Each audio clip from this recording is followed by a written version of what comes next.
Who created God? You've probably asked this before, like maybe when you were younger, or maybe recently just randomly thinking, if God created everything, then who created God? And honestly, that question makes sense. It's not a bad question, it's not disrespectful. It's just you trying to understand how things work. Because in your everyday life, everything follows a pattern. Things don't just appear. Your phone didn't just show up. Someone made it. The building you're in, someone designed it. Even you didn't just exist out of nowhere. So your brain gets used to that idea. Everything comes from something. So naturally, your mind keeps going. Okay, if the world exists, something must have made it. And if God made the world, then something must have made God. It feels like a complete thought, like you just solved it. But if you slow down for a second, there's a small problem hiding in that logic. That rule, everything has a creator, is based on what you've seen inside the universe, inside time, inside normal life. But what if God isn't inside that system? Think about time for a second. Time is the reason you can say things like before, after, then, next. Without time, those words don't even make sense. Now, here's the part that's hard to picture. There was a point where time didn't exist. No seconds ticking, no past, no future, nothing.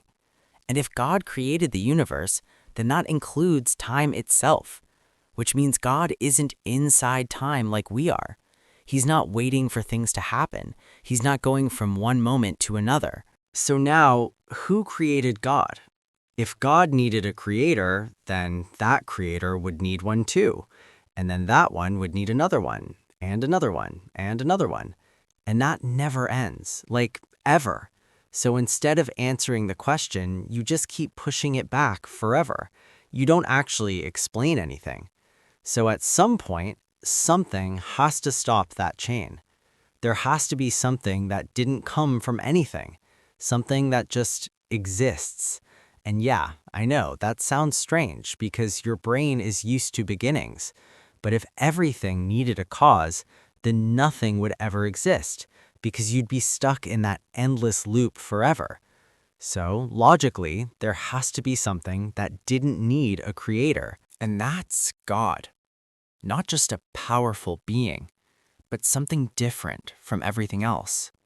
Something that doesn't depend on anything to exist.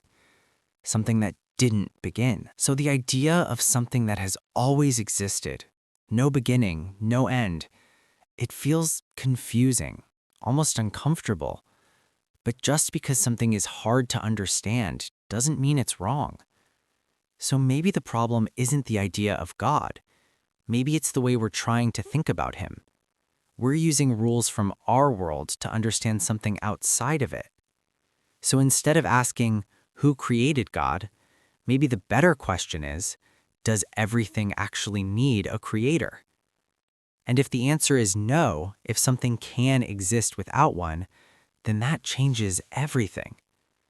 And as the Bible reminds us, before the mountains were born, or you brought forth the whole world, from everlasting to everlasting, you are God. Psalm 90:2. If this made you think a little deeper, you can stick around. There's a lot more questions like this we're going to break down, slowly, simply, and honestly.